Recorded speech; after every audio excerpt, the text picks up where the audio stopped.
As surprising as it may seem, the effects of welfare policies in Erdogan's Turkey are similar to the effects of Swedish welfare policies, even if they are in a completely different setting. During the early 2000s, Turkey was a country in full demographic transition. Fertility rates had dropped to replacement level and were heading towards the lower levels of Southern Europe and Iran. Somehow, unexpectedly, Turkey has been able to stop and in some areas even reverse this trend in the following years, recording also an increase in marriage rates. Politics, and in particular the Islamist AKP party, played a crucial role in this reversal, through the provision of local welfare policies directed to families. In a paper with Ozan Aksoy, we compared the evolution of fertility and marriage rates in the electoral districts where the AKP barely won the local elections in 2004 and those where it barely lost. The two groups of districts were virtually indistinguishable and had the same marriage prevalence and fertility rates before the elections.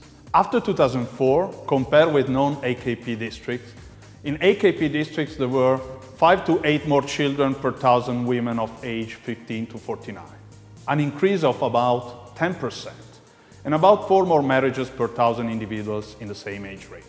The AKP supports an original mix of religion-motivated and neoliberal policies. The Turkish president and AKP leader Recep Tayyip Erdogan is on the one hand vocally pro-natalist. He and his party, on the other hand, promote the decentralization of welfare policies. A big part of welfare provision in Turkey is based on charities with strong ties to the local government, funded by pious donors and corporations that make business with local governments. Mayors and local authorities frequently sit in social assistance and solidarity foundation boards. With this capillary welfare system, in the years following the success of the AKP, funding for socioeconomic assistance has increased over time, and poverty rates have decreased dramatically until about recent data like 2011. A local AKP governance seemed to affect demography through lifting constraints on fertility and marriage with effective welfare policies at the local level.